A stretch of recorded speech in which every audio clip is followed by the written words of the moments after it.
What's going on, everyone? Juice Bags here, and welcome back to some Dungeon Defenders 2. This week, I got the Big Game Hunter weekly, slay 150 mini-bosses. Now, lots of these weeklies, they're just going to complete from natural play. You can completely ignore them, just going through your normal grind. This is without a doubt one of them. So if you get Big Game Hunter and you're currently working on literally anything in the game, whether it be just grinding expeditions, if you're a brand new player and just working your way up, if you're climbing Onslaught, anything at all that you're doing, this is just going to complete. Now, what if you don't currently have anything that you're really grinding on? Well, I personally don't really have anything I'm currently grinding, and the fastest way, I believe, to get this one done is going to be to do the Blinking Incursion.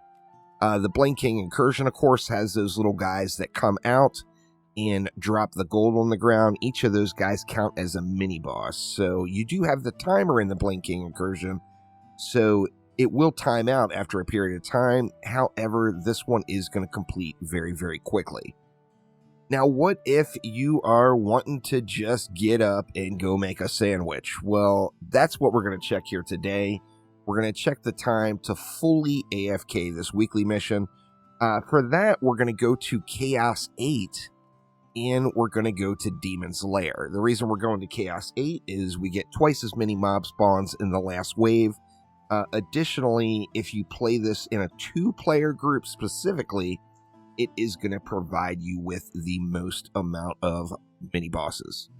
Now, I personally am going to just play this one solo, just for the science, to see how long it takes. I think it's probably going to take like 30-40 minutes, but I am going to completely AFK it fully, and I'm just going to go through and get to wave 3, and then just let the map run.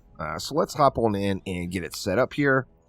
We're going to just spam up some werewolves and some spectral knights, just full protective mode, no possible way of having any issue.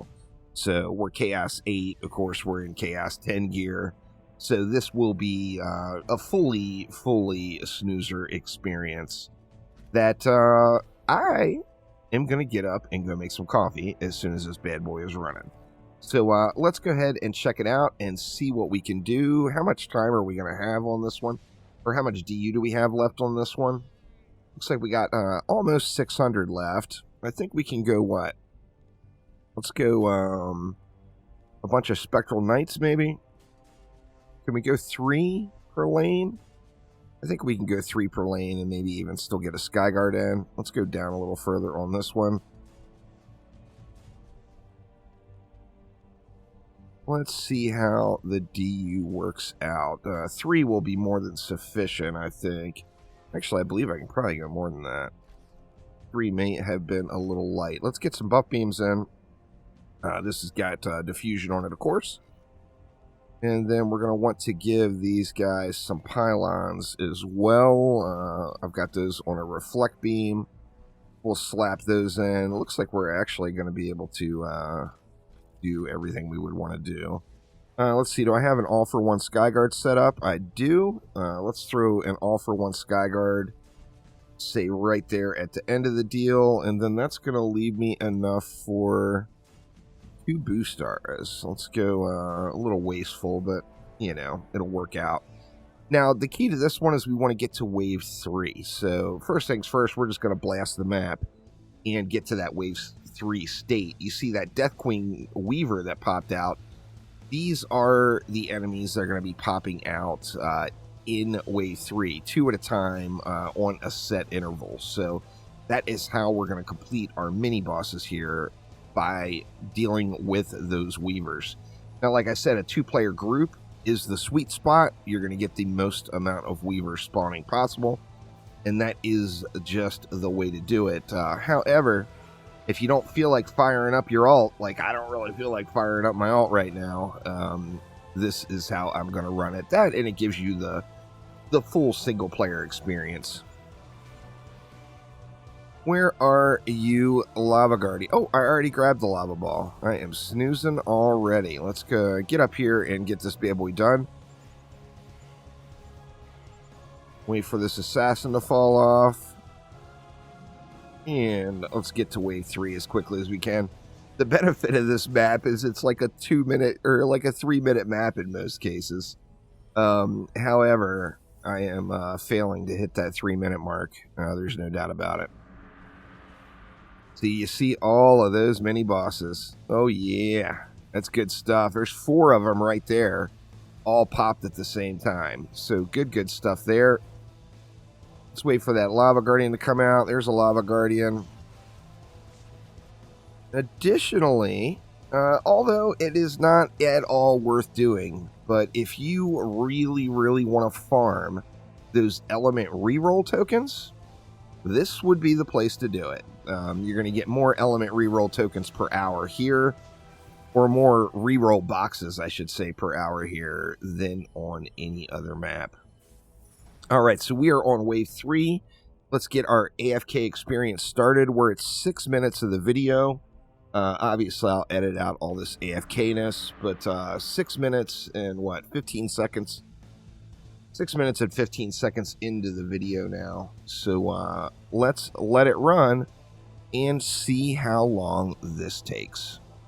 All right, and here we go. We are 1 hour and 3 minutes. So figure an hour and 5 minutes total into the AFK time on this one. Now, some very valuable lessons learned. First off, full AFK, so it doesn't really matter.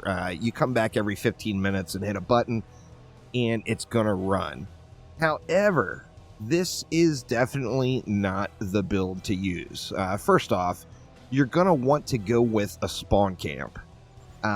Every time the enemies have to take this long path up from like the lower lane, or anytime that like there's an area where enemies get bunched up, where there's like say some hex throwers here and all the enemies behind can't get past, all that is going to add like, 10-15 seconds into that particular batch of enemies.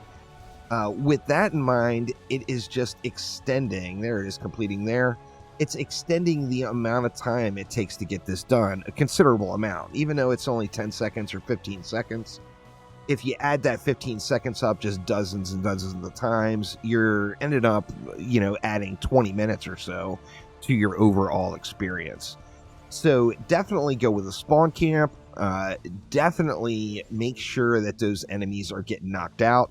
Additionally, as I mentioned at the beginning, definitely play it with your alt. So go with a 2-player experience is going to make for a much more rewarding time. So super slow, yet super lazy. As I mentioned on those reroll tokens, you see all the pet boxes everywhere. They are just completely covered. The bosses here, of course, don't drop any loot. All they drop is pet boxes. So if you want to farm pet reroll materials, obviously this is not a very rewarding map to do, but for that item specifically, it's pretty darn good.